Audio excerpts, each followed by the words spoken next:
Savannah, je vais te demander de te présenter un petit peu pour expliquer la raison pour laquelle on fait ce live ensemble ce matin, s'il te plaît. Oui, je m'appelle Savannah, ouais, ça on Mm. l'avait. Oui. Je suis autiste, j'ai aussi un TDAH. Je suis maman de deux enfants qui sont aussi autistes. Et puis depuis maintenant 2022, j'ai rejoint l'APF France Handicap en Creuse et je milite avec eux pour les droits des personnes handicapées. Et ils m'ont proposé l'année dernière, au moment du renouvellement des sièges en commission à la CDAPH, de prendre la place du membre sortant. Et du Ah coup, bah j'ai ça, accepté. ça c'est top. Et donc tu as commencé quand à J'ai l'ECDAPH? j'ai commencé, j'ai ma première CDAPH au mois de décembre. Voilà. Top, top. Et à Euh, savoir que la personne que je remplace, c'était quelqu'un qui n'était pas en situation de handicap et qui présidait la CDAPH. Donc moi, ah oui, j'arrive, je suis pas dans le même mood, quoi. ouais. Mais tu présides pas du coup. Si? Ah non. Alors en Non. fait, nous, on a reçu des directives à l'échelle nationale pour l'APF et on nous a Ouais. demandé de ne pas candidater à la présidence des CDAPH Mhm. parce que ça arrive souvent en fait que les CDAPH remettent des avis avec lesquels l'APF n'est pas d'accord. D'accord. Et l'APF, alors tu nous dis ce que c'est, s'il te Alors plaît? l'APF France Handicap, oh là là, dossier. C'est une association gestionnaire d'établissements pour les personnes en situation de handicap. Et Oui. donc, c'est une association qui représente aussi les personnes handicapées. Ça dépend des départements, on va dire. Mais moi, dans mon département, l'APF ne gère aucun établissement pour les personnes handicapées. Et D'accord. donc, on a un peu comment dire, une tendance à l'APF en Creuse qui est quand même très à gauche, avec des membres de l'APF qui sont aussi membres du collectif antifasciste, par exemple, de Creuse. Mhm. Et donc qui s'écarte un petit peu quand même de la ligne nationale de l'APF et qui est quand même, les gens avec moi en Creuse, on est quand même assez critique du rôle des associations gestionnaires, Mhm. bien qu'on soit membre de cette association. Ouais. Voilà. Ok, très bien. Merci beaucoup. Excuse-moi, on a eu une petite modération entre-temps. Merci beaucoup pour cette présentation. Donc, et tu sais ce que ça veut dire l'acronyme APF? Parce que du coup, peut-être que les Ça veut gens. dire Association des paralysés de France. Ok, d'accord. Historiquement, c'est une association qui a été créée pour les personnes qui étaient mutilées de guerre, ce genre de choses. Ah ouais, donc elle est très ancienne comme association, Ouais, hein. ça date, c'est Ouais. ça, des années 40-50 par là. Ok, super. Bah écoute, merci beaucoup pour ces informations. Et on va commencer. Alors, je pense qu'on va d'abord expliquer ce que c'est qu'une CDAPH. Parce que beaucoup de personnes qui sont quand même concernées par le handicap et qui sont concernées par l'administration comme des dossiers MDPH savent pas trop ce que c'est que la CDAPH. Donc la CDAPH, la CDA, attends, même Voilà. moi-même j'ai du mal à démarrer. Mais je veux pas le dire. C'est une commission, en gros, qui, comment dire, qui traite vos dossiers, qui détermine de donner. Alors, en plus, en disant ça, peut-être que je vais éveiller quelques petits signaux d'alarme chez Savannah, mais en gros, voilà, c'est une commission qui regarde vos dossiers et qui donne des décisions par rapport, enfin des notifications, voilà, des décisions qui vous sont notifiées par rapport aux demandes que vous avez faites. Et je dis ça globalement pour pas spoil le reste de C'est l'interview. ça. Donc, Et donc ça va. Comment? pardon. Non, non, pardon, Vas-y. vas-y, continue. Et donc Savannah, pardon, commence ces 5 questions. Elle a quand même bien voulu jouer le jeu, sachant que je lui ai demandé ces 5 questions hier soir, très tard quand même, hein. Donc elle a bien voulu jouer le jeu. Et la première question que tu te poses, Savannah, c'est comment es-tu devenue membre de la CDAPH? Eh ben, j'ai déjà répondu, du coup. Euh, Oui, mais donc, développe. l'idée, c'est que pour être membre de la CDAPH, il faut faire partie d'une association qui est agréée par l'Agence régionale de santé. Ouais, Parce que n'importe qui peut pas se présenter pour être membre de la CDAPH. Il y a des ouais. associations qui sont agréées, qui sont reconnues d'utilité publique, etc., et qui ont le droit. Et donc, déjà, il faut faire partie de ces associations-là. Il faut savoir quelle association dans votre département est agréée pour siéger en CDAPH. Donc, Mhm. par exemple, moi, dans mon département, il n'y a pas que l'APF France Handicap, il y a aussi la Ligue contre le cancer, il y a aussi des associations pour les enfants handicapés, mais qui existent que localement. Oui, Et donc, d'un département à l'autre, vous pouvez avoir des assos très locales ou des assos nationales. d'accord. Ensuite, quand vous êtes militant dans ces associations-là, je crois que les CDAPH, c'est des mandats de 2 ans. Mhm. Et donc, tous les 2 ans, on va demander à renouveler les membres dans différentes commissions et instances. Et en l'occurrence, la CDAPH fait partie de ces commissions. Mais Voilà. la vraie question que je voyais, moi, sous-jacente, c'est qu'est-ce qui t'a donné envie? Parce que c'est pas juste on t'a proposé, ok, pourquoi pas? Bah, Sachant que c'est contraignant malgré tout. en vrai, il y a un peu de ça quand même, parce que, comment dire, c'est pas évident dans un petit département comme la Creuse de trouver des militants bénévoles pour siéger dans toutes les commissions dans lesquelles on accueille des personnes handicapées. Parce qu'il n'y Hmm. a pas que la CDAPH, il y en a quand même beaucoup. Ouais, Euh, et puis quand on est handicapé, en plus, bah, ça prend quand même du temps, de l'énergie. ben oui. Nous, en Creuse, on a une réunion tous les 15 jours. Et à partir du mois de avril jusqu'à l'été, c'est toutes les semaines. Ouais. Donc c'est quand même chronophage et c'est Mhm. totalement bénévole. Il y a Oui, des personnes qui siègent en commission et qui sont payées pour ça, parce que ça ouais, fait partie de leur travail. oui. Je vais penser par exemple à l'inspecteur ASH du département, donc l'inspecteur qui s'occupe des politiques d'inclusion. Il a un siège de droit en commission, mais c'est Mhm. sur son temps de travail, donc il est payé quand il est là. Ouais. Oui, oui, Voilà. oui. Mais c'est vrai qu'en tant que bénévole, moi je l'ai fait pourquoi? Ben, déjà honnêtement, par curiosité, hein. Mhm. Je me suis demandé comment ça fonctionnait. Je me suis dit que si j'avais un œil à l'intérieur, ben, je pourrais peut-être aussi aider les gens à l'extérieur en leur donnant des infos. Ouais. Euh, pour moi, je l'ai vraiment fait dans un but militant, quoi. C'est-à-dire en Oui. apprendre plus sur le fonctionnement interne pour pouvoir bah, aider les gens à être plus efficaces dans la constitution de leur dossier. Mhm. Et puis aussi, j'ai espéré naïvement peut-être avoir un poids dans les décisions qui sont prises pour que des gens qui méritent d'avoir des droits bah, les obtiennent et qu'il n'y ait pas des espèces de d'impressions fausses et validistes qui les empêchent d'accéder à leur Ouais. droit. Ouais, ouais. Donc vraiment c'était plus puisque tu es bénévole, c'est plus dans un but de l'idée de défendre les personnes, de bien comprendre la mécanique pour mieux les défendre plus tard aussi, c'est ça? Finalement, Ouais, c'est ce que tu nous dis. ouais, bah oui. C'est quand même pas souvent, en vrai, bah, comme je l'ai dit, la personne qui était là avant moi pour l'APF n'était pas handicapée.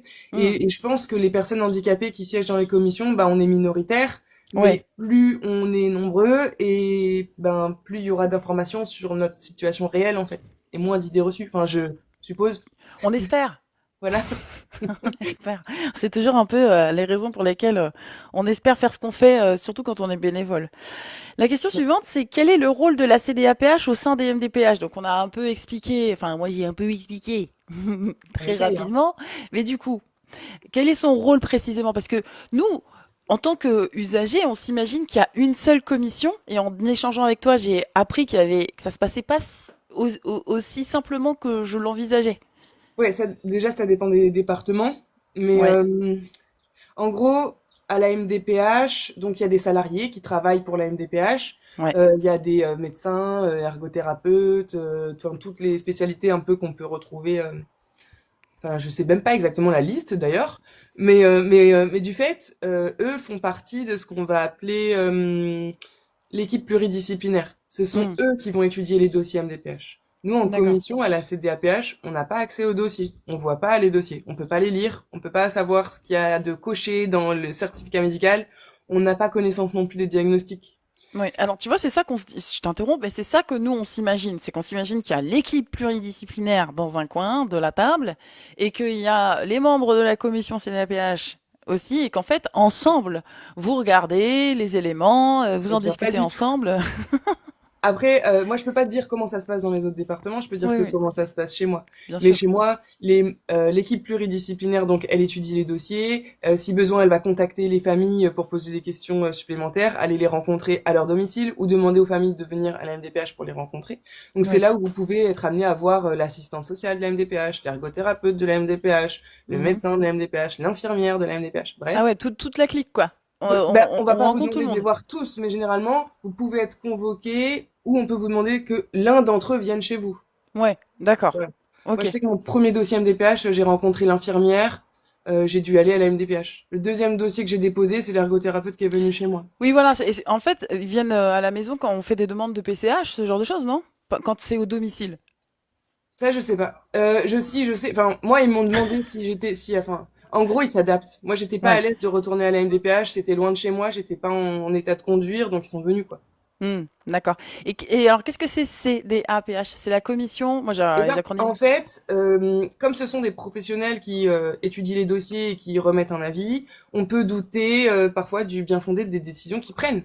On Oui. peut dire qu'elles sont pas prises en toute indépendance, qu'il y a Mmh. peut-être, je sais pas, des erreurs qui sont faites ou quoi. Donc la commission, la CDAPH, elle, c'est un peu une instance de contrôle des décisions qui sont prises par la MDPH, en quelque sorte.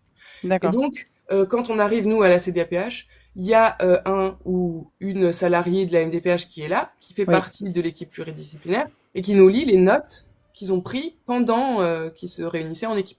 Alors voilà, donc on rappelle que l'acronyme CDAPH, c'est Commission des droits et de l'autonomie.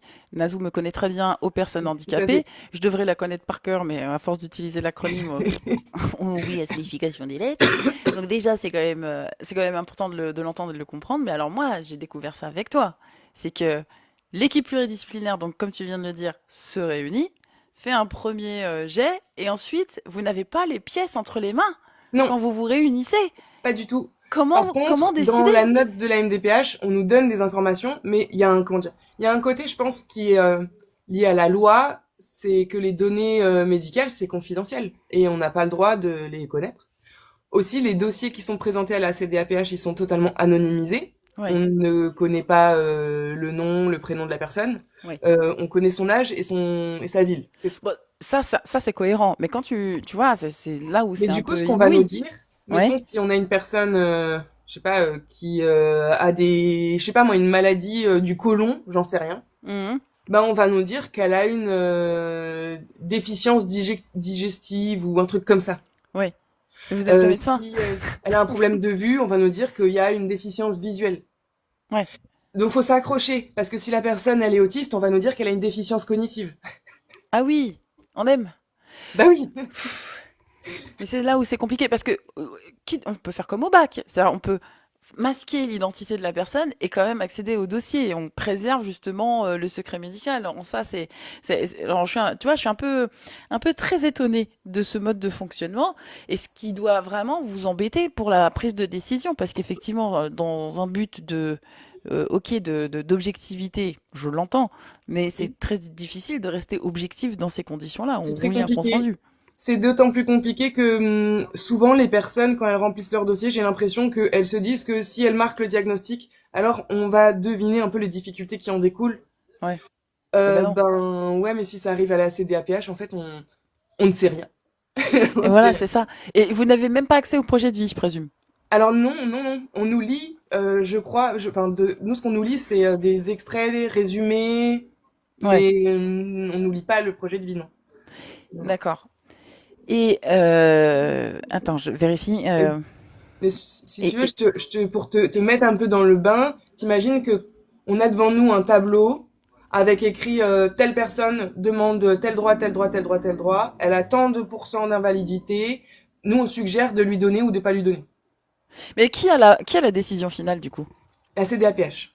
Ok, donc c'est quand même vous qui dites, ok, là, on a ces éléments-là, bon, qu'on nous Hmm. fournit peu ou prou. Et sur ces éléments-là, nous, on dit notification de ça, notification de ça, notification de ça. Quoi qu'il. Oui, Avec... bah oui, mais en fait, si tu veux, la CDAPH, elle nous, la CDAPH, l'équipe pluridisciplinaire nous donne un avis préliminaire, on Voilà, pourrait dire. ouais. Et après, à nous de le valider ou de l'invalider. C'est une pratique. Donc, si on ne dit rien, par défaut, l'avis de l'équipe pluridisciplinaire est validé. D'accord. Ouais, qui ne dit mot consent, quoi.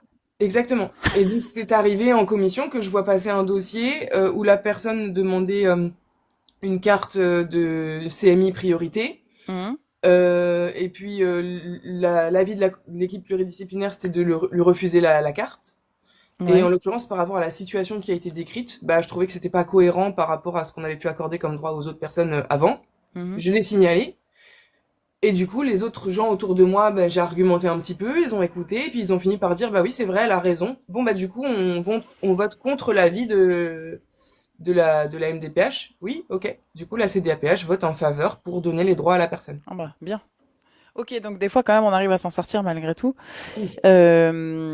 Et donc dans les questions suivantes, il y aura, je pense, je vais, comment dire, on va aborder d'autres sujets plus tard à ce propos, mais on va avancer sur tes questions. Je rappelle pour toutes les personnes, parce que j'ai vu dans les commentaires qu'on nous demandait est-ce qu'on peut à un moment poser nos questions. Donc je rappelle que pour l'instant, les invités que je reçois dans ce cadre-là bah, ont un exercice à faire, à savoir se poser à eux-mêmes 5 questions. Pourquoi on fait ça comme ça? Parce que ça leur permet d'aborder des sujets qui les intéressent pour être sûr, parce que des fois, nous, on est focus sur nos propres idées et on peut passer à côté de questions intéressantes. Donc, cet exercice est fait pour.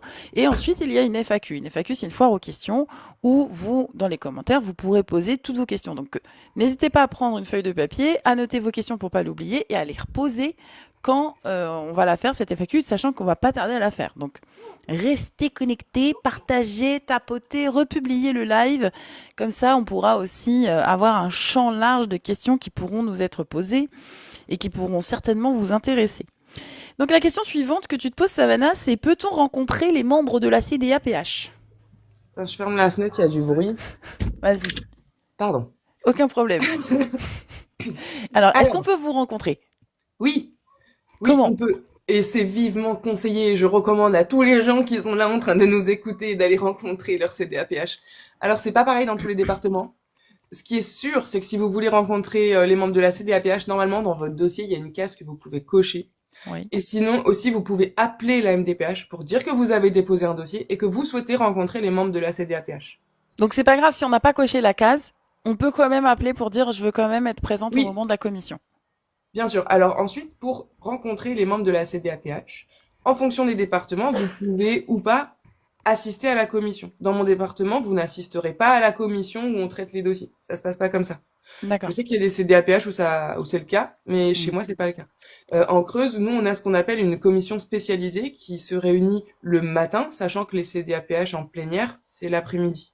Et donc, le matin, il y a seulement 4 membres de la CDAPH qui viennent en commission spécialisée pour rencontrer les familles. Mm. On a décidé ça, enfin je dis on, c'est pas moi, c'est les gens qui étaient là avant dans les autres CDAPH avant. Ils ont Oui. décidé en Creuse de faire comme ça, en pensant que c'était moins impressionnant pour les familles de se retrouver face à 4 personnes que face à une assemblée de Oui. 12, 15 personnes. C'est vrai parce que ça fait un peu tribunal sinon. Ouais, grave. Effectivement. Et Donc, sachant que parmi les personnes qui sont en commission spécialisée pour rencontrer les familles, chez nous, il y a obligatoirement au moins un représentant d'association de personnes handicapées. d'accord. Oui. Et oui. Ok. Ça nous semblait très important. Et d'ailleurs, toutes les personnes qui représentent les handicapés dans la CDAPH chez moi ont envie d'assister à ces commissions spécialisées. Et donc, du coup, on y va à tour de rôle. D'accord. Et ça, c'est quelque chose que vous avez établi avant ton arrivée dans la Oui, CDAPH ou au moment? Non, c'était ça avant. fait partie de ce qui a été établi au niveau du règlement de la CDAPH. Donc Ouais. après, chaque département est libre de modifier son règlement pour décider des modalités de rencontre avec les familles. Mais ça, tu vois, c'est intéressant à savoir parce que on s'imagine que toutes les MDPH fonctionnent de la même manière, mais en Pas réalité, du tout. c'est vraiment inhérent à chaque département où il y a un socle commun et après vous faites ce que vous C'est voulez ça. Donc ou c'est c'est la que. commission. La commission, elle est départementale, donc Oui. chaque département a sa propre commission. Il y a effectivement un cadre légal avec des lois qui encadrent à l'échelle nationale, Mhm. mais après, à l'échelle départementale, il y a le cadre réglementaire, et là, le règlement de chaque CDAPH est différent. J'imagine qu'à l'origine, ils devaient tous être pareils, mais Oui. après, chaque CDAPH a le droit de l'amender, donc, Oui. mais D'accord. en respectant le cadre de la loi nationale toujours. Tu Oui, sais, oui, c'est la bien sûr. hiérarchie des normes après, hein. Oui, et bon, tant que la loi est respectée, c'est une chose, mais après, tu as les règlements de chaque administration, le règlement de fonctionnement de chaque administration. C'est ça. Mais tu vois, on pourrait se dire que effectivement, c'est national dans le sens où, par exemple, tu vois une autre administration comme la CAF ou la CPM, euh, dans l'imaginaire collectif, les règles sont les mêmes pour tout le monde. Alors Oui. que là, en l'occurrence, pas du tout. C'est vraiment, il y a des choses qui sont faites d'une certaine façon dans un département et pas dans le département à côté. C'est pour ça que ça peut être surprenant. Mais je vais te donner un autre exemple, et je sais que dans ma CDAPH, dans mon département, il y a un truc, moi j'ai découvert ça la dernière fois que j'ai siégé, je l'ignorais complètement, mais en fait, toutes les décisions ne sont pas, comment dire, ne passent pas par la validation de la CDAPH. Ça, c'est quelque chose qu'a décidé ma commission départementale. D'accord. C'est que parfois l'équipe pluridisciplinaire euh, émet des avis sur lesquels nous on va pas j'ai envie de dire avoir de droit de regard. D'accord. Mais alors du C'est- coup, est-ce que nous, on peut savoir, est-ce qu'on peut interroger notre MDPH pour dire, alors tu vas peut-être pas pouvoir répondre pour toutes les autres MDPH, mais est-ce que d'après ton expérience quand même, c'est possible de demander comment vous fonctionnez? Pour savoir, tu sais, pour dire, imaginons demain je vais voir la MDPH de mon département, et je leur, alors, Non, comment vous faites c'est avec pas votre possible. commission? Je vais être très très sincère avec toi. Si les membres de la CDAPH savent que je suis en train de faire ce live, je pense qu'ils vont être pas contents. Ah bon? Oui, D'accord. Moi, on m'a dit plusieurs fois que tout ce qui se passait dans les CDAPH était strictement confidentiel et qu'on n'avait pas le droit d'en parler. On a une exclusivité, les amis. Waouh! Euh, Maintenant, ce que je comprends, parce que j'ai quand même un peu lu le règlement, et Mhm. c'est que j'ai pas le droit de dire des choses qui pourraient impliquer personnellement des membres de la CDAPH. J'ai pas le droit de dire, par exemple, Ça telle s'entend. personne a voté contre qu'on donne les droits à tel Ah dossier, tu bah vois. oui. Bah ça s'entend. Bien sûr, ça Euh, s'entend. Mais bon, mais du coup, dire comment ça se passe concrètement, les prises de décision en interne et tout, en vrai, il faut que je reste quand même assez évasive. t'as un devoir de réserve. C'est ça qu'on te Complètement, dit. Ok. complètement. Bah, c'est ok du coup que je mette ce live sur, Oui, oui, sur, pas de sur problème. YouTube? Ok. Je fais attention à ce que je dis. Bon, ça va alors. Mais tu vois, je te disais, tous les dossiers, nous, en CDAPH, on va pas voir tous les dossiers. Il y en a qui vont passer directement sur ce qu'on appelle sur liste. Mais Mhm. c'est pas parce que la DPH veut pas qu'on aille mettre notre nez dedans. C'est Mhm. juste qu'il y a des dossiers qui sont, comment dire, on sait qu'ils feront consensus, que D'accord. personne va venir contester. Par exemple, quelqu'un qui demande une RQTH, si l'équipe pluridisciplinaire dit, bah, on lui donne la RQTH, la CDAPH va pas arriver derrière en disant non, retirez-lui tout de suite, c'est un scandale. Ok, d'accord. En gros, tant que c'est en faveur de la personne en situation de handicap, de manière générale, la CDAPH ne s'oppose pas. Et en Oui, revanche, si il y a un débat sur est-ce qu'on accorde ou on n'accorde pas, là, la CDAPH, elle prend parole. En oui, gros, je schématise. c'est Ok, exactement ça. ça marche. La dernière question que tu te poses, alors les amis, dans les commentaires, s'il vous plaît, tapotez, partagez, republiez le live parce que les gens peuvent, ne peuvent pas forcément comprendre ce que c'est que la CDAPH alors qu'ils sont concernés. Donc c'est bien qu'ils puissent arriver par votre truchement et je vous en remercie. Et quand on arrive à la dernière question, c'est le moment de vous saisir de vos doigts pour commencer à écrire vos propres questions dans les commentaires parce que juste après on enchaîne avec les FAQ. Dernière question que tu te poses, c'est comment faire pour que les droits que je demande soient accordés par la CDAPH. Et oui. Non, mais ça, Remplissez bien votre dossier. c'est la question de base, non? Bah Tout le oui, monde veut absolument. savoir. Bah bien sûr. Alors, la recette. Euh, La Déjà, recette. il faut un bon médecin. Ouais. Alors, je vais être là-dessus très cash, mais tous les médecins n'ont pas la même réputation auprès des MDPH. Oui. Et il y a des médecins, quand ils remplissent des certificats médicaux à la MDPH, ils en tiennent à peine compte. Et ça, je trouve ça dégueulasse. Voilà. Ah ouais. Mais sachez-le. Ah d'accord. Ok, super. Ah bah c'est bien, dites. Voilà. Donc c'est mieux d'avoir. Alors, attends du coup. Exemple tout bête, mais Vas-y. tu vois, t'es autiste et tu as besoin de droits d'aménagement ou je sais pas quoi, n'importe quoi qui est RQTH, lié à un truc. l'autisme. Ok. Si c'est ton médecin généraliste qui remplit ta feuille et qui n'est Mhm. pas spécialisé dans l'autisme, eh ben ils vont pas te prendre au sérieux à la MDPH. Enfin, Voilà. c'est pas systématique, mais c'est probable. Bon. Il vaut mieux voir un spécialiste pour bah, avoir des trucs spécialisés quoi. Voilà, on le répète beaucoup hein, sur les chaînes d'information MDPH. On a, on ne cesse de vous dire, certes, les médecins généralistes peuvent faire les certificats médicaux de vos dossiers, mais surtout pour un premier dossier, n'oubliez pas que les spécialistes, c'est quand même celui qui aura la parole préférée. Ouais. Donc tenez-en compte. Merci beaucoup de le confirmer en tout cas. Ensuite, le projet de vie, très important pour expliquer les difficultés, les besoins.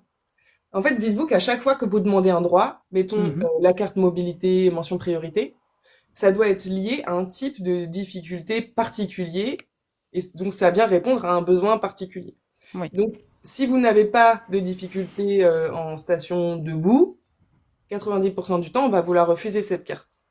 Ah Mais oui, dans, d'accord.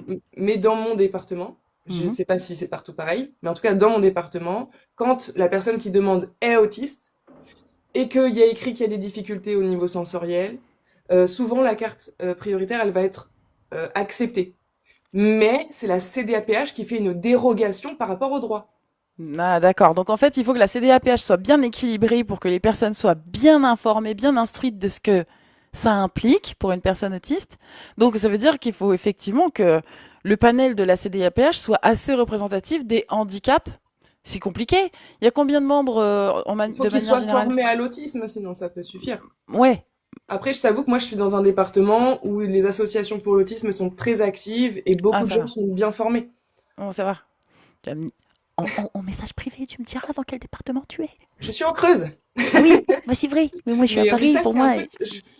comment dire, j'en suis consciente et en même temps des témoignages que j'ai reçus, je sais que des gens qui vivaient en Creuse qui ont changé de département ont perdu des droits et Ouais. des gens qui vivaient dans d'autres départements sont arrivés en Creuse, ils en ont gagné. Ah oui, Donc, d'accord. Donc c'est effectif, quoi. C'est sur le papier, oui. effectivement. Bon, eh bien, tous en creuse go. Mais sinon, vraiment, le truc important à retenir, c'est les difficultés, les besoins.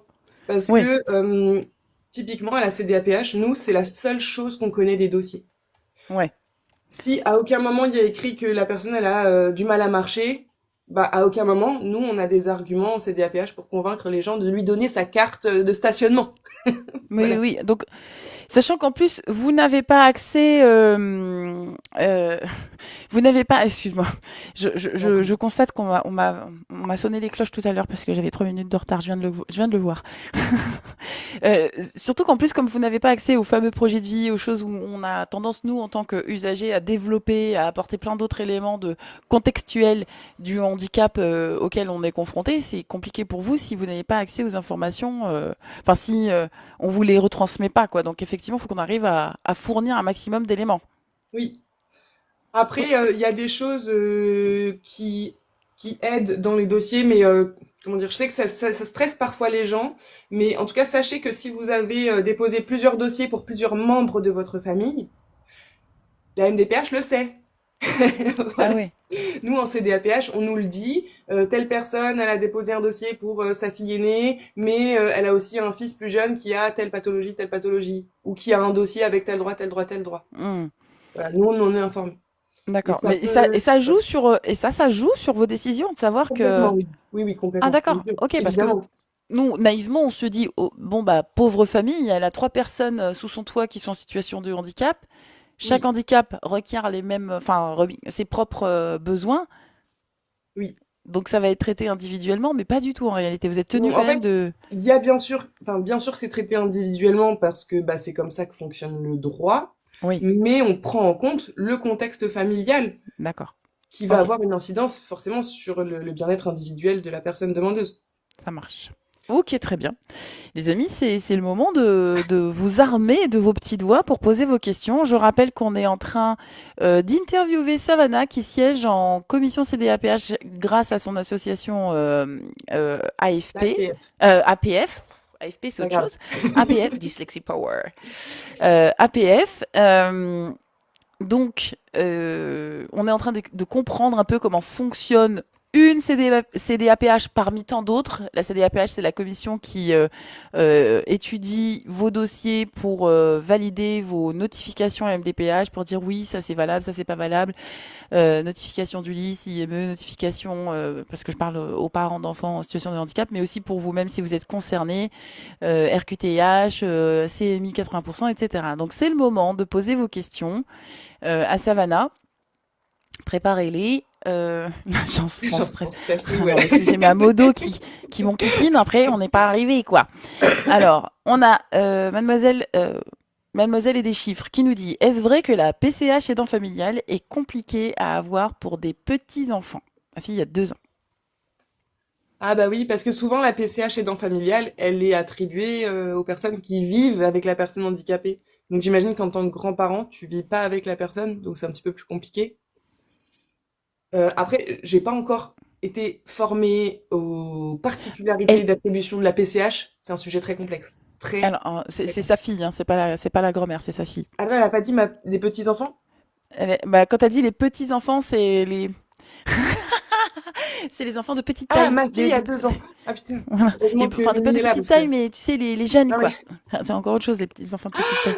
Moi, j'en ai vu des PCH aidants familial attribués pour les enfants. Mhm. Mais c'était des personnes du coup qui pouvaient plus du tout accéder à un emploi et qui avaient des enfants avec un handicap à plus de 80%, Hmm. avec un taux à plus de 80%.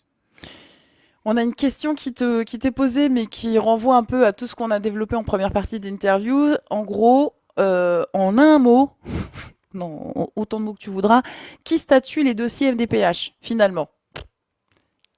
C'est l'équipe pluridisciplinaire de la MDPH. C'est eux qui statuent sur les dossiers. Après, c'est la CDAPH qui a le dernier mot, Voilà. mais c'est pas nous qui statuons. Enfin voilà, nous on va dire OK ou pas OK avec ce qu'a dit l'équipe pluridisciplinaire.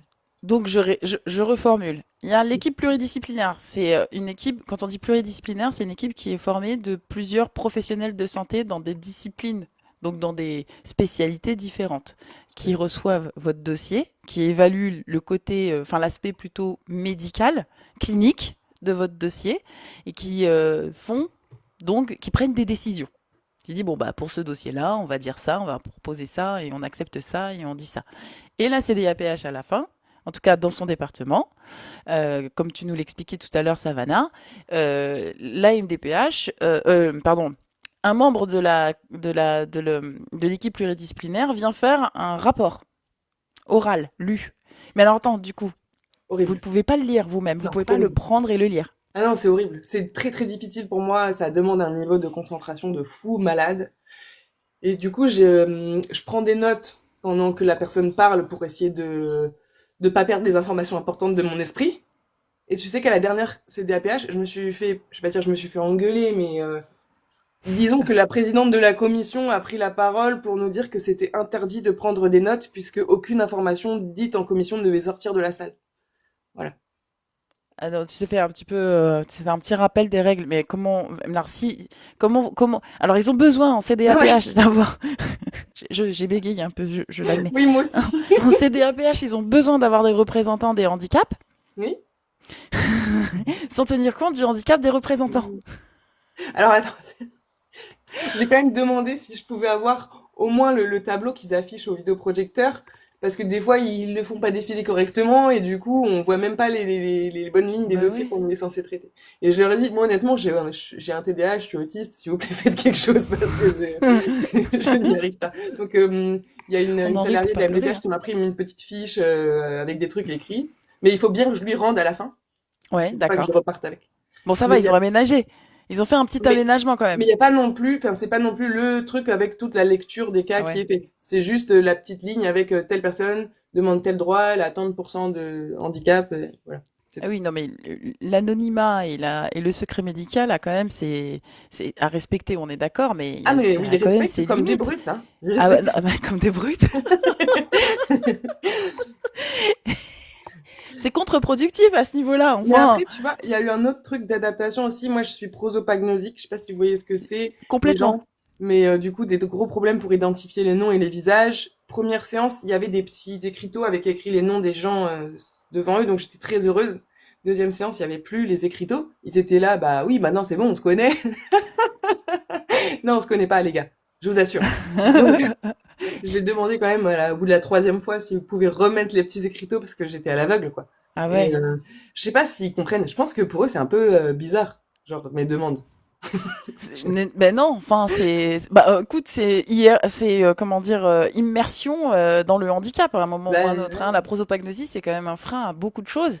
Je rappelle pour les personnes qui sont présentes, la prosopagnosie, c'est l'incapacité à reconnaître des visages. En gros. Alors ça peut, c'est pareil, hein, c'est plus ou moins important en fonction des personnes. L'incapacité, par exemple, il y a une personne, souvent ça va avec, enfin, il y a beaucoup de personnes autistes qui font de la prosopagnosie et typiquement si vous avez une personne qui sait que vous êtes sa maman, par exemple, parce que j'ai un exemple très précis en tête, qui sait que vous êtes sa maman, vous avez les cheveux lâchés, il sait que vous êtes sa maman, vous avez les cheveux attachés, il sait que vous êtes sa maman, mais en même temps vous n'êtes pas sa maman parce que vous n'avez pas le visage de sa maman. Vous voyez ce que je veux dire? moi, ça m'est déjà arrivé de pas reconnaître ma mère dans la rue parce qu'elle avait changé de coupe de cheveux. Voilà. Ouais. Alors imagine avec la myopie en plus de la prosopagnosie. Voilà. Euh... Non, la CDAPH ne connaît pas le patronyme de la famille. C'est anonyme. ouais. Alors, deuxième question. Est-ce vrai que la PC... Non, ça j'ai lu. Autant pour moi. Il y a Women 13 qui nous demandait tout à l'heure. Bonjour, comment savoir combien d'heures pour un PCH pour une rechute en psychose? C'est très très précis. Alors, on va pas forcément poser Ah, des questions sur des situations médicales.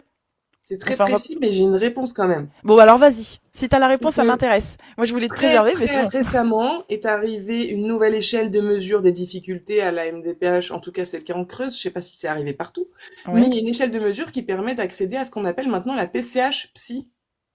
Ah oui, d'accord. Bien. Donc si vous avez des troubles psy qui ont un impact important sur votre qualité de vie, qui fait que vous perdez en autonomie, etc., La particularité des troubles psy, comment ça impacte l'autonomie, c'est que souvent, ce n'est pas continu dans le temps. Il y a un côté où il y a des jours où ça va, on peut fonctionner, et il y a des jours où ça va pas, on peut pas fonctionner. Donc Hmm, c'est vraiment une nouvelle échelle de mesure qui permet d'accéder à la PCH dite psy. d'accord. Donc je connais pas encore tous les détails, mais surtout, faut pas hésiter à bien détailler toutes les difficultés que vous avez avec vos troubles psy parce que ça peut rentrer dans les critères d'attribution d'une nouvelle PCH. Mais du coup, voilà. Donc, là, ce que tu viens de nous indiquer, c'est une recommandation nationale et tu sais pas si elle est encore, comment dire, mise en vigueur dans tous les départements ou c'est juste votre département qui a décidé de faire ça. Alors, je sais que dans mon département, souvent, on est en avance par rapport aux recommandations qui sont faites à l'échelle nationale. Et, et du coup, Tu ferais pas un peu la promo de ton département, là? yes, venez dans la Creuse. Et du coup, non, mais c'est la vérité. Mais du coup, je sais pas si c'est quelque chose qui est appliqué correctement et pareil partout. D'accord. Ok. Super. Merci beaucoup. Bah, je me renseignerai, moi, du coup, pour savoir si effectivement ça a été mis en place ou si c'est national ou voilà. Ça, c'est lu. La CDAPH attribue ça, j'ai lu. La MDPH ont refusé. Alors, on fait pas du cas par cas. Voilà, c'est ce que je voulais dire. Faire un petit disclaimer. On peut pas faire du cas par cas. Là, on est là vraiment pour comprendre comment fonctionne la CDAPH. Comment, en fait, c'est le parcours de votre dossier MDPH. Enfin, quel est-il, tout simplement? Quel est le parcours de votre dossier MDPH? Et comme on a la chance de pouvoir interviewer Savannah qui siège dans sa CDAPH, dans son département, eh ben, on essaye de comprendre un peu la mécanique parce que comprendre, c'est bien faire. D'accord? Donc on va pas, en revanche, on va pas pouvoir prendre votre dossier individuel et vous dire ah ça n'a pas été accepté parce que encore une fois, déjà chaque département ses règles et en plus on n'est pas là pour justement secret médical tout ça hein, attention hein. On n'est pas là pour faire du cas par cas. Euh, je vois plus les questions. La MDPH m'ont refusé, ça j'ai lu. C'est un peu long là. L'animation de l'interview, elle est un peu plate Les, là. les délais pour traiter les dossiers sont longs selon l'école. Eh ben non. En fait, ça dépend des départements. Ça dépend des départements, ça dépend pas de l'école où est ton enfant. Ça dépend vraiment des départements. Après, comment dire? Faut voir aussi que dans les MDPH, comment dire, en commission à la CDAPH, on a c'est quoi le mot? Un quorum. Oui, Et donc, ça il y faut a un expliquer. certain nombre de personnes qui sont censées siéger en commission et en dessous d'un nombre de membres présents, bah, on peut pas tenir la commission. Je crois qu'on est 24 membres et si on est moins de 12, bah, on peut pas faire la commission. Alors, un quorum, précisément, c'est ça. C'est la contrainte d'avoir un minimum de quota de vote, en Exactement. gros. Et comme il y a Si- beaucoup de membres qui sont bénévoles, ça arrive souvent qu'il y en ait qui soient absents. Et donc, on a déjà eu plusieurs réunions qui ont été reportées faute de quorum. Voilà. Et donc, dans ce cas, les dossiers prennent du retard dans le traitement et c'est terrible parce que ça impacte la vie des gens. Oui. Ce live est incroyable. J'ai une intrusion intempestive dans mon Des choses. bureau. Il est inouï, ce live. Il est inouï. Donc, normalement, le délai légal pour le traitement des dossiers MDPH, c'est 4 mois. C'est-à-dire qu'au bout de 4 mois, vous devez avoir reçu un accusé de réception qui dit «On a bien reçu votre dossier». C'est ça. Sinon, ben, ça va pas. C'est ça. Ensuite, normalement, passer un an, si vous n'avez pas eu de réponse définitive, c'est grave. C'est grave. Vous avez le droit de vous plaindre. Vous avez le droit de faire une mise en demeure Oui, oui. aussi. Très exactement, vous avez le droit. La mise en demeure, c'est votre façon d'attraper le col de l'administration française, quelle que soit l'administration. Quand on parle d'administration française, c'est par exemple Après, la MDPH, c'est une administration, la CPAM, c'est une administration, la CAF, c'est une administration, l'éducation nationale, c'est une administration. D'accord? après, je sais qu'il y a aussi eu des départements où il y a eu des problèmes extrêmement graves et qui dépendent pour le coup vraiment pas des gens qui travaillent à la MDPH, notamment à la MDPH de Seine-et-Marne, si vous saviez pas. Ah oui? Ils ont été piratés. Ils ont eu reçu un piratage informatique Seine-et-Marne et aussi. ils ont perdu beaucoup de dossiers comme ça et un an et demi après, les gens avaient toujours pas de réponse, enfin un truc vraiment grave, quoi. Seine-et-Marne aussi, parce que dans le 92, c'est exactement ce qui s'est passé, hein, Horrible, dans les Hauts-de-Seine. horrible. J'ai subi. Vraiment ah ma pauvre. J'ai subi. Et je suis encore en train de subir des demandes qui datent de 2 ans. Hein, Et puis, sont en tu vois train, là, ça parce que sert à rien de mettre en demeure l'État ou quoi. Enfin, je veux dire, c'est pas sa faute, quoi. bah, exactement. Alors si quand même, il y avait un délai un peu costaud quand même en amont, et en plus ils se sont pris une cyberattaque. Donc bon ça c'est un autre débat. Est-ce qu'un psychiatre consulté antérieurement peut peser auprès de la CDAPH? Posez vos questions les amis, hein, n'hésitez pas. Bah, en fait, à la CDAPH qui compte, c'est si t'as un certificat médical qui est daté de moins d'un an. Ouais. Donc, si ton psychiatre, tu l'as vu il y a plus d'un an et qu'il t'a pas fait de certificat médical, bah ça sert à rien. Voilà. Le monde de Cœur Bleu, comment ça se passe au tribunal SVP? J'ai un recours lundi. Tu vas voir Autisme et préjugés sur le lien dans sa bio, ça te renvoie sur sa chaîne YouTube et il y a un live qui est dédié justement à la question que tu viens de poser. Même si c'est des questions hors sujet, on vous laisse pas comme ça. On fait une mise en demeure au bout de combien de temps? On l'a un peu expliqué déjà. Si, alors normalement, on pourrait se dire au bout de 4 mois, si t'as pas de nouvelles, tu peux faire une mise en demeure, mais c'est un peu prématuré, il faut leur laisser le temps, quoi. Ouais. Un Moi, petit je peu. pense que Soyez un an sans raisonnable. réponse, c'est bien. Parce que, enfin, sans réponse, c'est bien. Non, c'est pas bien de pas avoir de réponse au bout d'un an, c'est pas ce que je veux dire, mais Oui, oui, oui. vous avez Alors, ça compris, quoi. dépend des cas, parce que si vous avez posé votre dossier comme étant un dossier urgent parce que vous devez commencer un travail ou parce que vous devez rentrer à l'école, ou enfin que la personne concernée doit rentrer à l'école, normalement, ces dossiers qui sont estampillés urgents doivent être traités en priorité sur certains de leurs aspects en fonction de l'urgence. Vous voyez ce que je veux dire? Quoi Après, qu'il arrive, c'est 4 mois de délai légal et passé ces 4 mois, voyez les urgences. ce que je vous conseille, honnêtement, avant d'aller à une mise en demeure ou quoi, qui peut quand même crisper un peu les gens, Oui, quoi qu'il arrive, hein, ça, c'est comprenez-le. d'appeler la MDPH pour savoir où en est votre dossier. Parce que ben, ce serait dommage de faire une mise en demeure alors que votre dossier doit passer dans une semaine. Et sinon aussi, parfois ça arrive que des dossiers se perdent. Vraiment, ça arrive. C'est un Oui. truc, voilà, qui peut arriver. Et moi, je sais que j'ai déjà vu en commission passer des dossiers qui dataient d'il y a 2 ans, où on nous a dit, oh là là, ce dossier, on l'avait perdu, on l'a retrouvé, il faut le faire passer en priorité, en urgence tout de suite, Ah bah voilà. 2 ans, tu m'étonnes. Tu m'étonnes.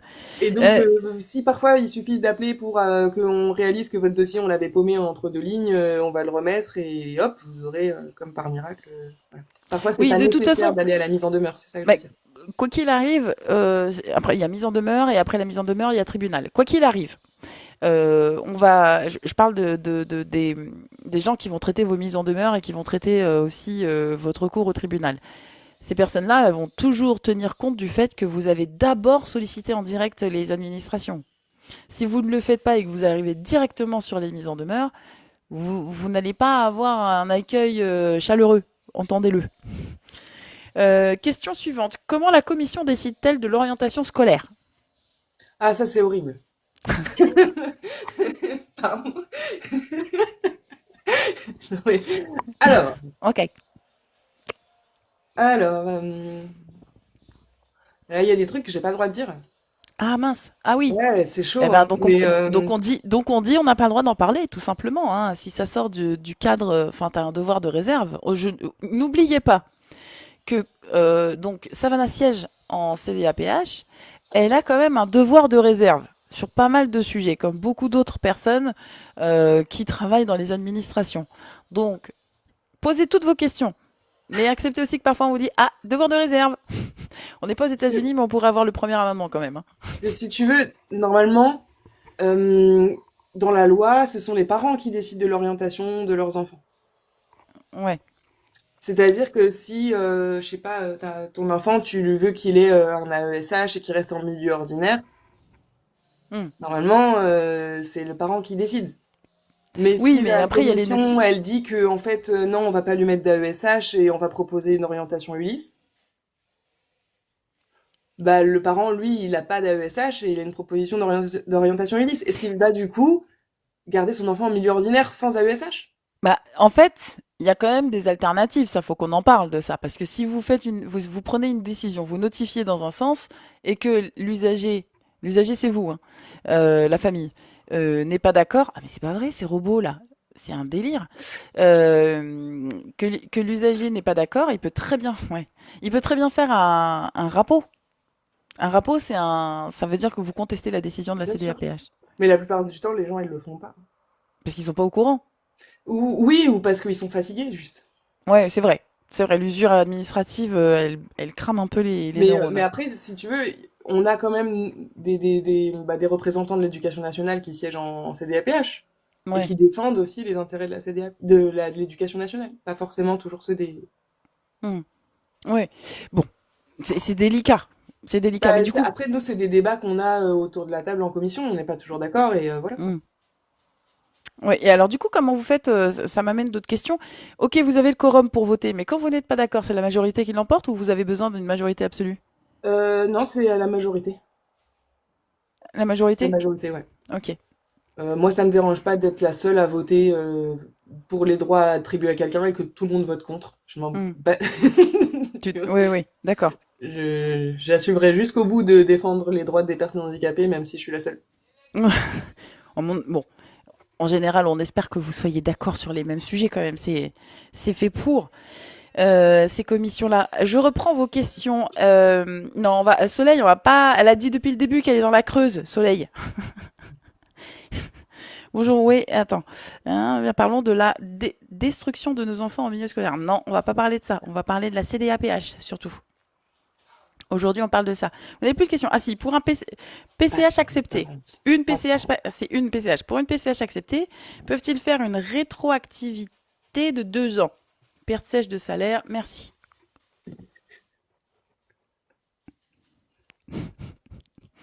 Ah ouais, non mais Kat, si tu... Alors moi j'ai Amy qui a tendance à vouloir me troller. Kat, si tu trolles mon invité, on est mal barré. Hein. C'était J'ai- quoi la question?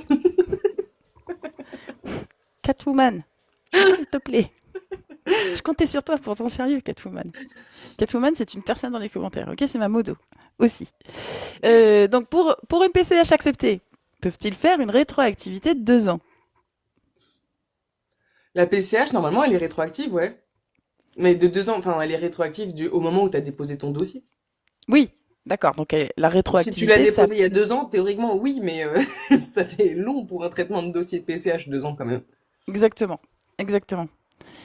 Vous conseillez de demander quoi en priorité pour un adolescent TSA? Oh, alors, on va pas pouvoir rentrer là-dedans. Enfin, c'est moi qui mets mon veto, on rentre pas là-dedans parce que pour un adolescent TSA, c'est beaucoup trop vaste. Il va falloir que tu t'orientes auprès de professionnels de santé pour encadrer sa prise en charge et avoir, toi, de Et la pas... Ah, guidance parentale. Soukaina, bonne question. Alors, Alors, je attends, voulais attends. en parler tout à l'heure, j'ai raté, et Soukaina me permet de le faire.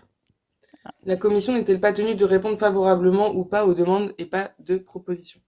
Ok, Et ben, en vas-y. fait, euh, c'est arrivé plusieurs fois que je vois la commission faire des propositions aux familles.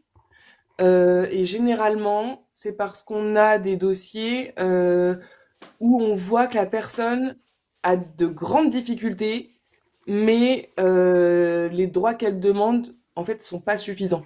Ou alors on se dit, là, elle est vraiment en grande difficulté, elle demande pas grand-chose, mais nous, on peut lui proposer d'autres choses, peut-être qu'elle savait pas qui existait et qui Hmm. pourrait l'aider. Oui, donc, Ça va être proposer, par exemple, une carte prioritaire à une personne autiste qui sort jamais chez elle. donc, Exemple, hein. donc vous avez aussi un devoir en tant que CDAPH, vous avez un devoir d'orientation.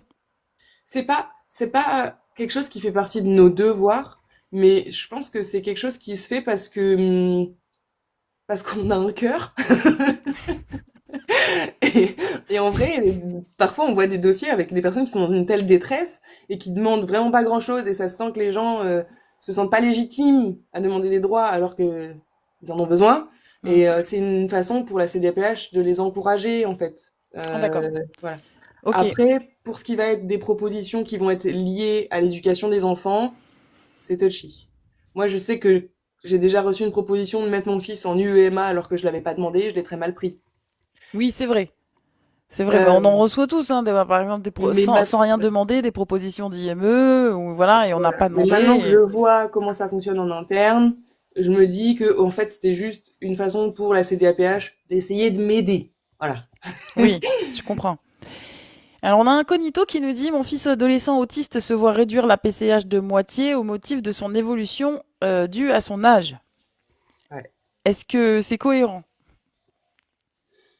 Moi, ce que j'ai entendu en commission comme, on va dire, politique de fonctionnement, ça va être bon, c'était pas lié à la PCH, c'était plus sur les AESH, mais que l'idée c'est que les enfants, il faut qu'ils gagnent en autonomie en grandissant, et donc il faudrait que leurs droits diminuent à mesure qu'ils grandissent.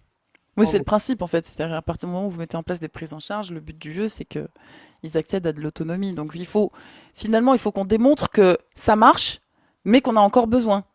Ouais, exactement. Et c'est d'autant plus vrai pour les AESH que quand tu arrives vers le niveau bac, bah après dans le supérieur, tu y as plus droit.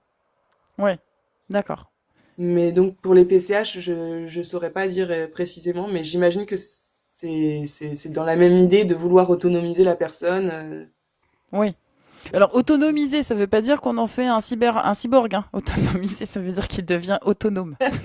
Merci. Non, je préfère préciser aux personnes qui nous regardent. Euh, et ben, vous n'avez pas beaucoup de questions, hein, finalement. Moi, je m'attendais à avoir des personnes qui s'interrogent du fonctionnement, de comment ça se passe au sein d'une MDPH versus la CDAPH. Mais du coup, en vrai, c'est opaque, hein. Franchement, c'est pas évident, hein, même, tu vois, moi qui ai la langue assez pendue, c'est pas évident d'en parler enfin, de façon très concrète, quoi. Et tu es obligé de faire de la coquinage avec les autres membres de... Enfin, tu te sens, toi, obligé de faire... parce que, bon, voilà, c'est autour d'une table, dans une CDAPH, c'est des êtres humains, tu disais, vous avez un cœur, donc tu vois quand même qu'il y a du copinage. Alors, Euh, le truc, c'est que je suis quand même bien insérée dans le tissu associatif local. Donc, mhm. il y a déjà des gens que je connaissais en commission avant d'y siéger. Et donc, ça, c'est plutôt un avantage parce que, ben, ça permet d'avoir peut-être un petit peu de connivence avec certaines personnes, donc de les attirer un peu dans mon filet quand je veux les convaincre de donner des droits à quelqu'un. Mais sinon, oui, il y a des fois où je me suis dit, là, si j'essaye de défendre bec et ongle tel dossier, je vais me mettre tout le monde à dos et plus personne m'écoutera jamais, quoi. Ouais. Donc, tu es Donc, obligé de ménager la chèvre et le chou, ce qui est complètement, pas évident pour une personne TSA, TDAH. complètement. Parce qu'il faut que j'arrive à me raisonner et à me dire que c'est sur le long terme qu'il faut que je raisonne, parce que si dès le début, j'ai l'air de, je sais pas, de quelqu'un qui est en permanence, je sais pas, faut que j'ai l'air un peu, je sais pas comment Un dire. peu ordinaire, c'est ça? Faut que tu aies l'air d'être un peu ordinaire, du coup, tu es obligé de masquer en CDAPH. Ah, de tout, de, complètement. Enfin, je Ouais. peux pas être autiste en CDAPH. Ce qui est paradoxal quand même, hein. C'est Non, un mais peu enfin, paradoxal. c'est normal quand, à partir du moment où tu vas dans une réunion de groupe où tu dois discuter avec des gens et essayer de les mettre d'accord avec toi pour qu'ils votent de ton côté, Hmm, tu peux pas, enfin, t'es obligé d'être un peu dans une performance de sociabilité, quoi. hmm, je comprends. Alors, on a H qui nous dit quels éléments sont pris en compte pour évaluer l'AEH et le complément? Quels éléments sont pris en compte pour l'AEH? L'AEEH, l'allocation de l'éducation de l'enfant handicapé. Alors, que je dise pas de bêtises, l'AEH, ça va dépendre bah déjà des besoins de l'enfant, hein, première chose, mais aussi du montant des devis. Ah oui, Il y a une échelle très précise sur le montant des devis qui ont été réalisés. Si vous avez les devis des professionnels qui sont à, je sais pas, 200 euros, vous avez droit à tel complément d'AH. Si c'est 500 euros, ce sera tel autre complément d'AH. C'est hyper mathématique, hein. Enfin, il n'y a hmm. pas de... Et du coup, quand vous avez un usager qui vous fait une demande d'AEH et que vous voyez que bon bah c'est pas pertinent, vous pouvez l'orienter vers plutôt une PCH que l'AEH ou c'est vraiment là vous vous restreignez à la Non, demande. je crois que j'avais posé la question déjà et on m'avait dit qu'en gros, la PCH chez les enfants, ça n'existait pas. Enfin, ça se faisait pas, quoi. Sauf cas exceptionnels ou rares ou... Et ils vont Ok, préférer mettre l'AEH pour les enfants que la PCH qui est plus réservée aux adultes, en fait. ok, bon, entendu. Une demande diligentée par le médecin du travail a-t-elle plus de poids?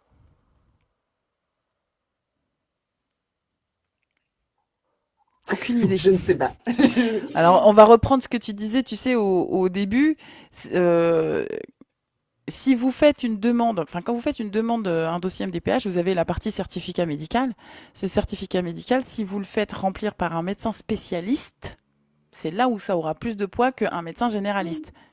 Mais du coup, si vous avez une invalidité professionnelle, ça fait sens de le faire avec la médecine du travail. Voilà, exactement. Quand il y a recours, est-ce que la CDAPH est à nouveau consultée?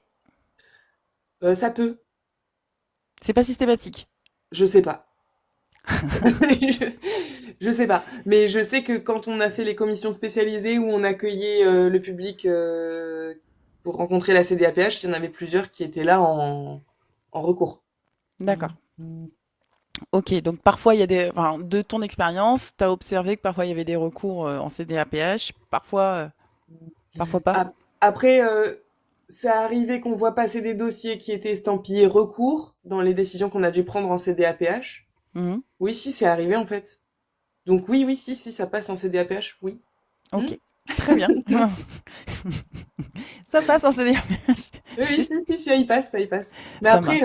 je vous cache pas que la façon dont sont traités les dossiers de recours, c'est pas fait avec le même calme que les autres. Ah oui? Il y a de Oui, l'agitation? Parce qu'en fait, on est en train de contester vos décisions, c'est ça? ouais, un petit peu, ouais. Donc vous êtes, oh, ils exagèrent quand même, on était plutôt Ça peut, charitables, ça là, qu'est-ce peut. qu'ils ont fait? Ça peut, mais après, si tu fais un recours et que tu apportes des nouveaux éléments, bah on va dire oui, pardon, désolé, on vous donne vos droits, quoi. Ouais, ouais. En fait, c'est pour ça que quand on fait un recours, faut apporter des nouveaux éléments parce que ça rime à rien de dire je suis pas d'accord en donnant la même chose, quoi. C'est Oui, pourquoi t'es pas d'accord. Faut vraiment.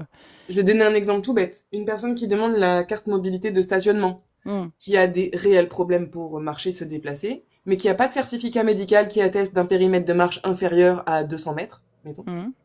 Bah nous, on n'a pas ce certificat, on peut pas donner la carte. Ah bah oui. Si la personne, elle fait un recours, elle dit «Ah pardon, j'ai oublié, j'ai trouvé un médecin, il m'a fait le certif», bah on lui donne direct, en fait. Alors du coup, c'est ça, c'est évalué comment? Parce que tu nous as dit pour les personnes autistes, si c'est des personnes autistes qui ne sortent jamais de chez elles, spontanément, vous donnez la carte, la CMI. La Si carte c'est prioritaire. la carte prioritaire, pardon. Si Mm. c'est des personnes, alors justement, la carte prioritaire, il faut avoir une capacité de marge de combien de mètres? La carte prioritaire, donc c'est pour le coupe-fil dans les magasins. Ouais, C'est la station debout pénible qui est le critère. oui. Voilà. Et alors, Il y et a pas pour la de voiture? durée, il y a pas de... Et la carte de stationnement? Et la carte de Combien de stationnement, mètres? c'est un périmètre de marche réduit. Est-ce que c'est 150 mètres? Est-ce que c'est 200 mètres? Je sais plus exactement, mais Hmm, ok, c'est l'idée. ok, ça marche. Bah, c'est bon à savoir, du coup. Oui. Il faut que ce Mais soit par indiqué dans le contre, certificat tu vois, médical. ça c'est le truc légal, réglementaire. Hmm, Comme je disais tout à l'heure, les CDAPH, elles peuvent accorder des dérogations aux droits réglementaires. Donc une oui, personne autiste qui souffre de troubles sensoriels graves peut risquer de faire une crise en caisse. C'est pas pour ça qu'elle a une station debout pénible. oui. Donc on va lui accorder la CMI priorité en dérogation.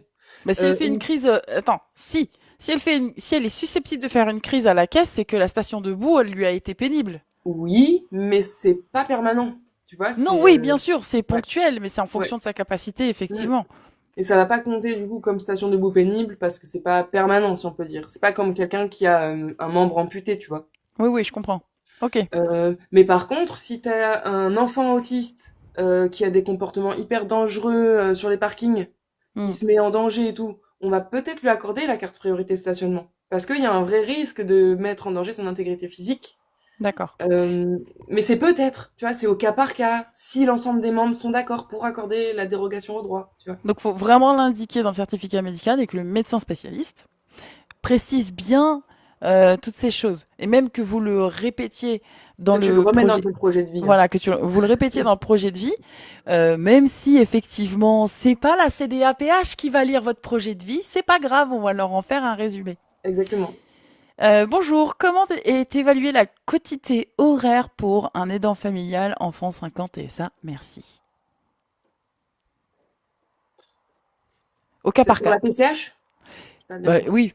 En Parce fait, c'est que pour la après, reconnaissance d'aidant familial. pour la reconnaissance des dents familiales.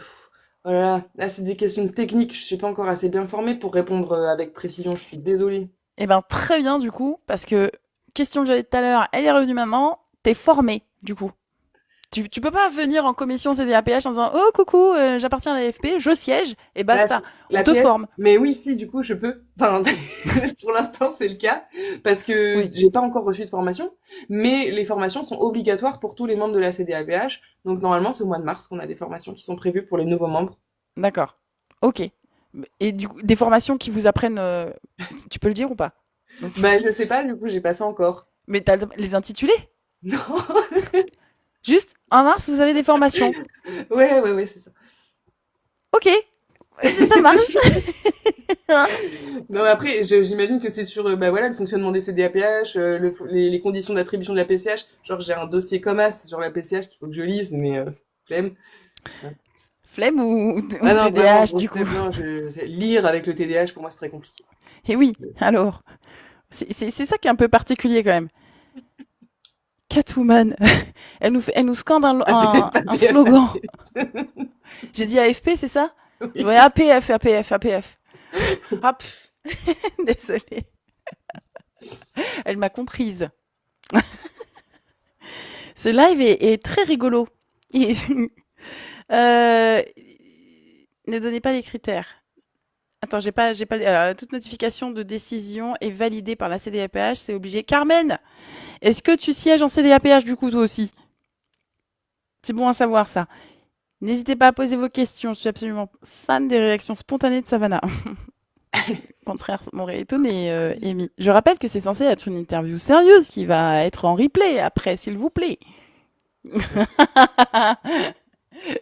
Non, je rigole. Enfin, non, je rigole à moitié. J'essaie de lire les commentaires, en même temps, c'est très dur, hein. Bah, tu m'étonnes. C'est vrai que c'est un live d'autiste TDAH, donc effectivement, c'est compliqué, hein. Mais j'ai l'impression que plus personne n'a de questions. C'est magnifique. On va finir le live plus tôt que d'habitude. Mais Carmen, tout à l'heure, j'ai dit justement que non, ça arrivait parfois que des décisions soient prises et qu'elles n'étaient pas validées par les CDAPH. Parce qu'on considérait par défaut qu'on allait être d'accord. Ah, attendez, j'ai un puzzle. Hop. Non, tu bosses en MDPH. D'accord. Et bon, je présume que tu peux pas forcément nous dire si tu es en commission pluridisciplinaire ou si tu es en CDAPH. Non, tu viens de nous dire que tu es pas en Personnel CDAPH, mais administratif, peut-être? peut-être, peut-être. Pas sur mon département. Oui, voilà, c'est ce que j'ai dit tout à l'heure. C'est que c'est une décision qui a été prise par le règlement de notre CDAPH pour essayer de gagner du temps dans le traitement des dossiers. Voilà. Alors ça, ce serait bien de savoir ce qui est du tronc commun de toutes les MDPH et des, des ramifications de chaque département. Ben, en fait, je pense que pour ça, il suffit juste de lire ton règlement intérieur de ta CDAPH. Ça, tu peux le lire normalement. Tu peux y avoir accès, je pense. Nous, en tant qu'usagers, Ouais, ouais, je pense. Ça doit pas être un truc confidentiel, à mon avis, parce que c'est trop important pour que ça soit confidentiel. bah, c'est bon à savoir, ok. Eh ben, on va aller lire ça, hein, de toute façon. Opération lecture. Alors, bonjour, comment fait-on pour enlever le plafond d'une PCH? Enlever le plafond d'une PCH, ça veut dire quoi? On va pas comprendre la question. Ben, en fait, s'il y a un plafond, Simply Joule, s'il y a un plafond, c'est que tu peux pas dépasser le plafond. C'est pour ça qu'on comprend pas trop la question. Un plafond, c'est fait pour dire maximum, c'est ça. Tu peux pas défoncer un plafond qui a été établi par une administration. Certains gagnent du temps, d'autres préfèrent se faire pirater. Ouais, il y a des gens qui sont pas très contents avec la MDPH là. On va essayer d'avoir quand même des. Alors, comment évaluer ça, j'ai lu. On va essayer d'avoir des questions neutres, s'il vous plaît, parce que le but du jeu, c'est quand même de comprendre comment ça fonctionne.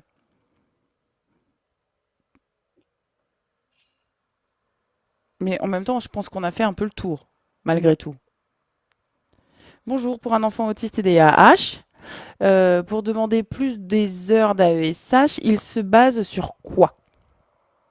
Alors, on va globaliser. Quand on demande plus d'heures d'AESH, peu importe le handicap de l'élève, sur quoi vous vous basez? Le GVASCO précisément? Sur d'autres éléments? Est-ce que vous avez accès au GVASCO? Plein de questions sont arrivées là. Oui, on a accès au GVASCO. Enfin, on va pas, comment dire. Nous, on n'a pas le GVASCO entre les mains, on va pas le lire.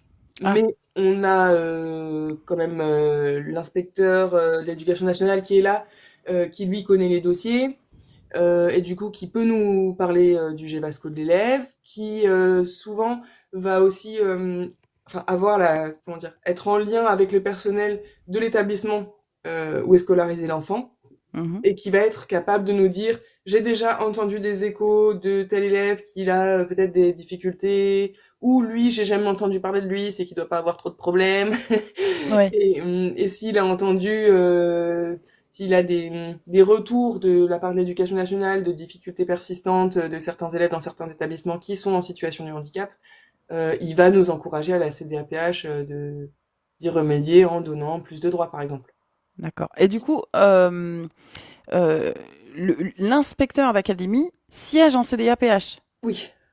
Donc des fois il y a des dossiers. Alors il est au courant qu'il y a des dossiers qui vont passer, qui vont traiter des enfants ou parfois il est là et il a aucune raison d'être là et quand même il est là. Ah si, mais on traite les dossiers enfants à chaque CDAPH. D'accord, ça marche. Et ce qui est très bien, vraiment, sa présence, elle est essentielle parce que on peut avoir des problèmes dans l'autre sens. on va avoir parfois des membres de la CDAPH qui sont informés de dossiers qui sont pas respectés, de GEVASCO qui sont pas respectés dans les établissements.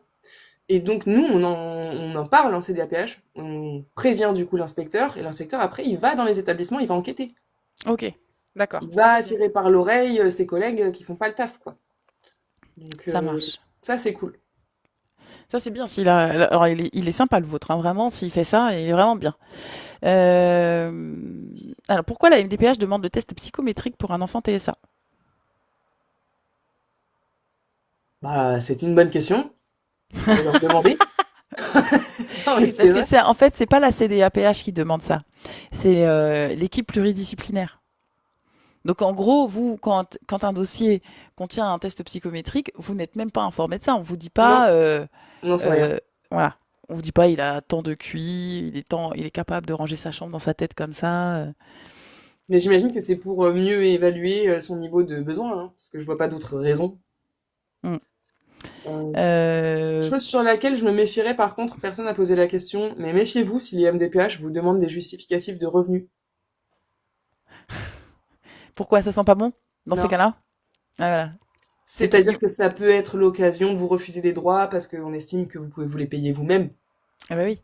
ce qui n'est pas légal, soit dit en passant. Non, mais les caisses sont vides. Du coup, Voilà. ils se permettent de faire C'est ce la genre de petite choses. économie, n'est-ce pas? Voilà. Est-ce que on peut avoir une aide technique si on a le complément ou pas? Le complément de Oui. quoi? Oui? Ok. Oui. Alors je sais pas, mais la réponse est oui. Parce que du coup, moi j'ai l'AEH, j'ai un complément d'aide technique. Enfin oui, oui, c'est possible.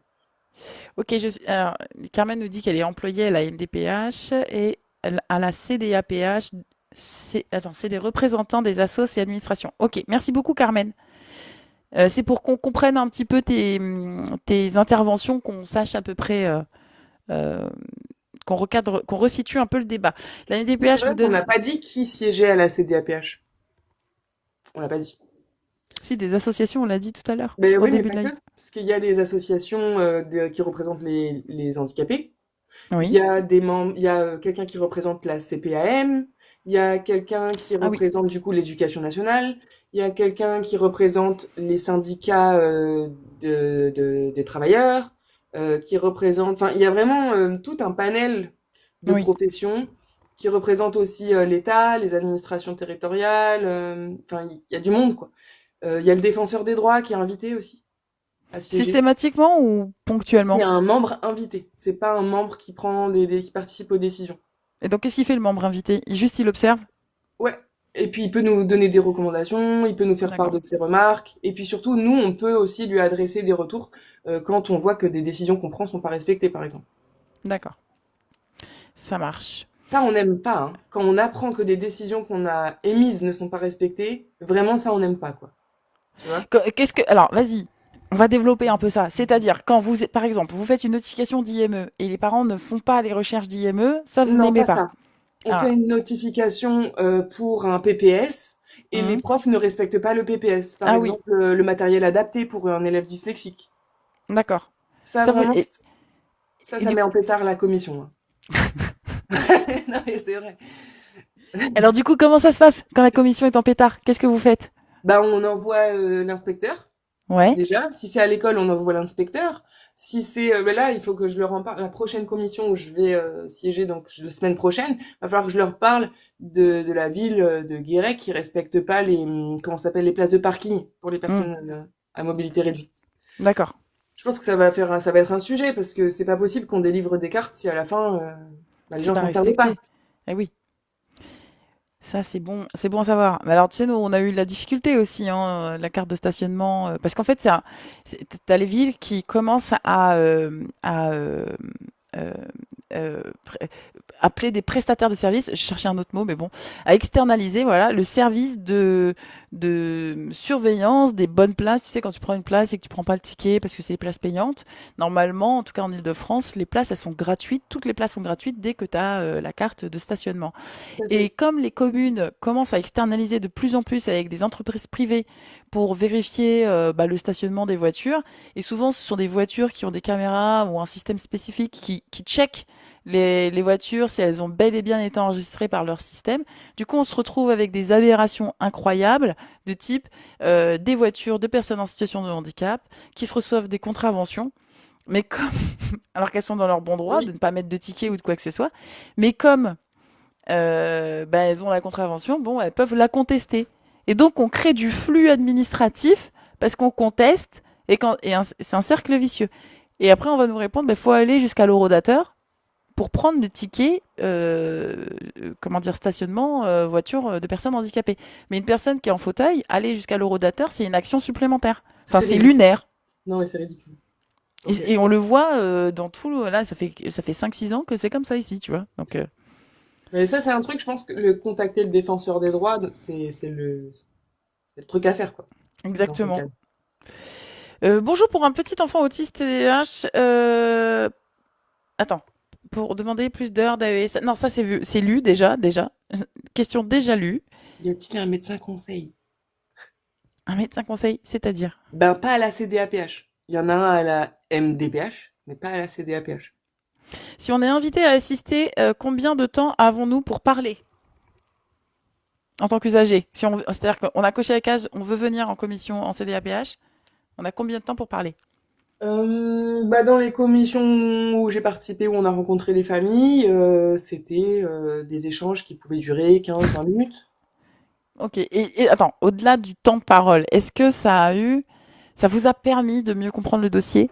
Est-ce que vous avez pu faire évoluer le dossier? Est-ce que ça vous a, Ouais. comment dire, vous auriez pris des décisions différentes si la famille n'était pas venue pour exprimer, pour parler de Ben, son dossier?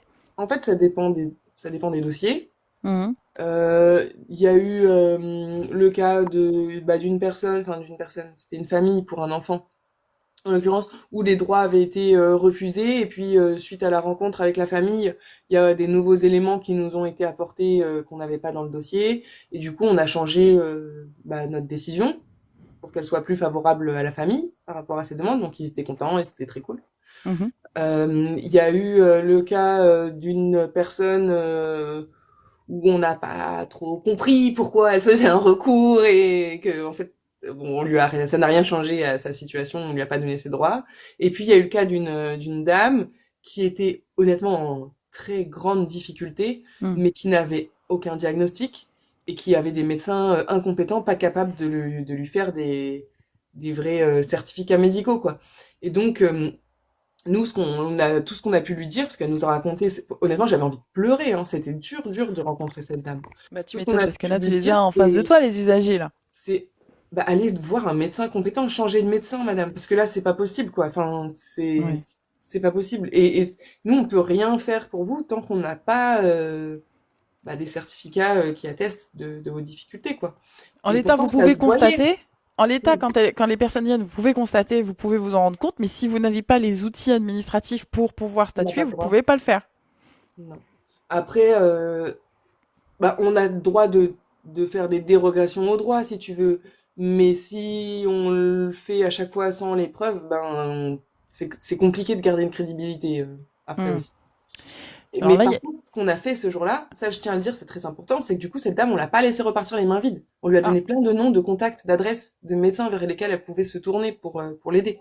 ça c'est bien. Parce, parce que elle nous dit, oui, mais moi, c'est mon médecin, et oui, il faut changer de médecin, votre médecin est pas compétent. Bah oui, mais je sais pas qui aller voir. Enfin, tu vois, c'était Hmm. compliqué, quoi.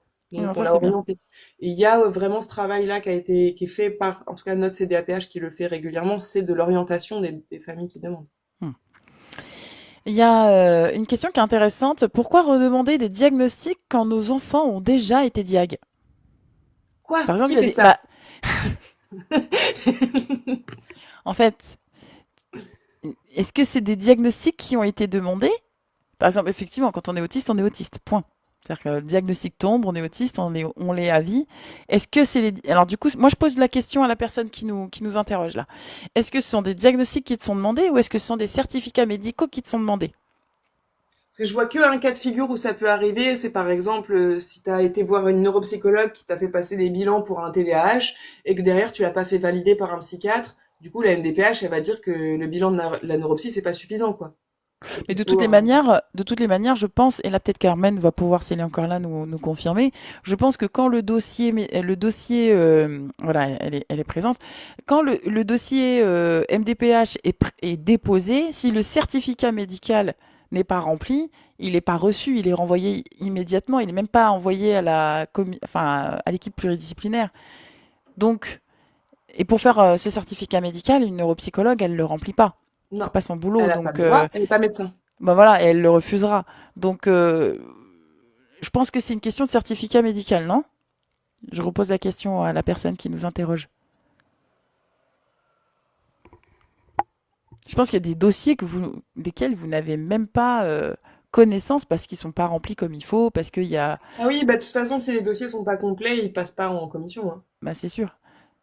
Parfait, le chef de service neuro de la Timone. Ok. Et donc, le certificat médical a été fait, mais ce qu'on te demande, c'est peut-être un autre certificat médical. Est-ce que ta question, c'est, parce que pour pouvoir y répondre, il faut qu'on la comprenne. Est-ce que ta question, c'est pourquoi est-ce qu'à chaque fois qu'on fait un dossier MDPH, on est obligé de mettre un certificat médical? C'est peut-être ça ta question, non? Du coup, je te pose la question, même Il si je faut que connais la votre réponse. certificat médical il soit daté de moins d'un an Hmm. dans le dossier MDPH. Plus d'un an, périmé. Voilà. Mais pourquoi on est obligé de refaire des certificats médicaux sur un handicap permanent? Ça devrait changer bientôt. C'est vrai? Normalement, ouais. Ah, c'est une bonne nouvelle. J'avais partagé un post l'été dernier. Il y a eu des lois qui ont été votées pour modifier le fonctionnement des MDPH. Et normalement, à partir du mois d'avril, il y a tout un tas de pathologies où il y aura plus besoin de refaire des certificats médicaux parce qu'on considère que c'est à vie, quoi.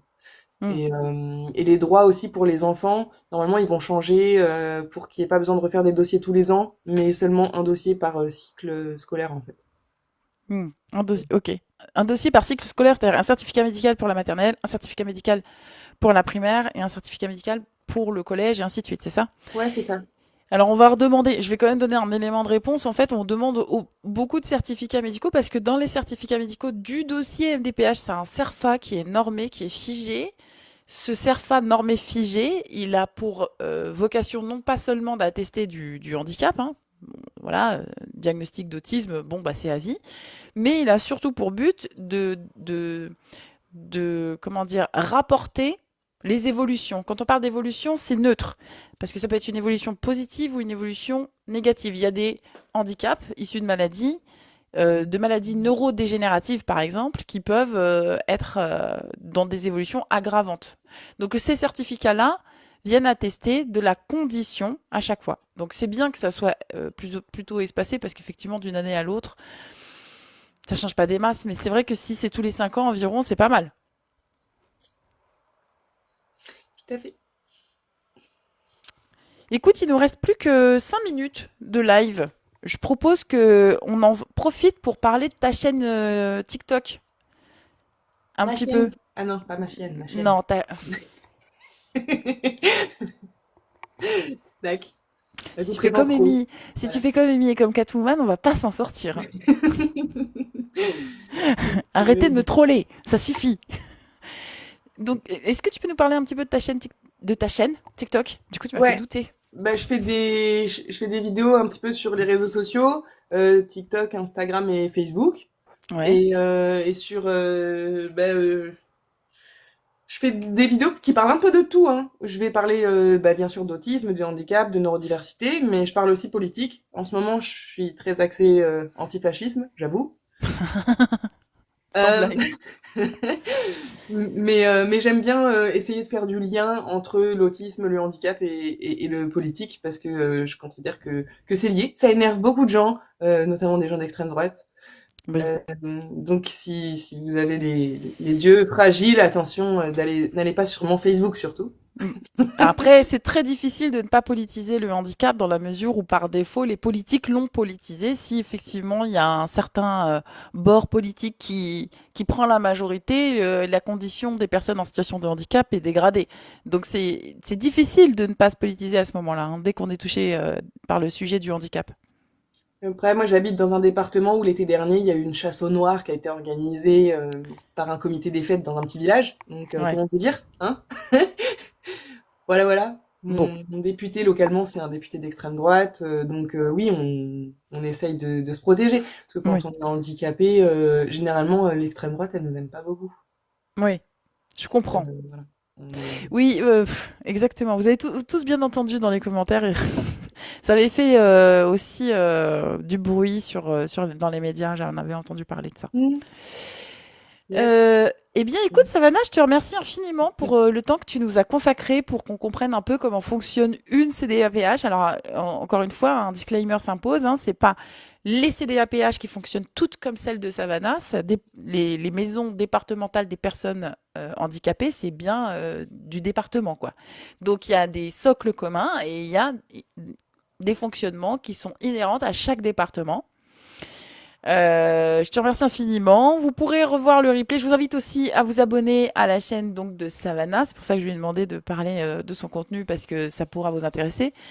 Vous pourrez revoir donc le replay sur ma chaîne YouTube sans aucun problème. Et je vous remercie infiniment. On n'a pas pu Un truc répondre à toutes les plus léger. questions. Attends, Amy, elle est pas d'accord. Elle a dit on peut pas finir sur cette info-là, on veut un truc plus léger. Tu veux un truc plus léger? Ok, je suis candidate au municipal à Guéret. Ah, merci de l'avoir dit. C'est Voilà. vrai qu'en plus j'ai vu l'info C'est passer plus hier léger, quoi. soir. T'es candidate, ça c'est Bon, je top. suis 16e sur la liste de la France Insoumise, mais j'y suis quand même. Et t'as le droit de faire ta promo là ou pas? Parce que je J'ai sais, le droit. t'as le droit? Oh, bah c'est top alors. De quoi? Je Ah, sais pas. J'ai pas le droit de le dire? si peut-être, je ne sais pas. Moi, je sais pas Non, comment ça mais se passe les élections municipales. Il y a il n'y a des- pas de devoir de il y a- réserve à LFI, t'inquiète. Ok. Eh ben écoutez, moi je vous invite à aller voir la vidéo où elle parle de sa candidature justement, parce que vous allez en savoir davantage sur les raisons pour lesquelles elle candidate et pourquoi elle a pris la décision de supporter tel parti politique. Voilà. Moi, j'essaye de rester le plus neutre possible, mais c'est pas évident, hein. Tout est J'ai politisé, gauchisé donc. ton live, je suis désolée. Non, non, mais t'inquiète, hein. Comme je l'ai dit, par défaut, on est obligé à un moment ou à un autre, hein, par défaut. Je vous souhaite une très très très bonne journée. Merci beaucoup, Savannah, de t'être Merci prêtée à beaucoup à toi. l'exercice. C'était cool. Et je vous dis à très très bientôt. Merci beaucoup d'avoir été présent et présente et de m'avoir aidé dans l'animation de ce live. À bientôt. Attends, Salut. je peux pas atteindre mon bouton. Si, ça y est, c'est bon. Et c'est une fin de vidéo. Merci de l'avoir regardé jusqu'au bout. Si ces replays te plaisent, n'hésite pas à mettre un pouce en l'air. N'oublie pas de t'abonner à ma chaîne YouTube et à activer la cloche pour ne pas rater les prochains replays. Et d'ici là, il y a plein d'autres vidéos qui t'attendent sur la chaîne YouTube.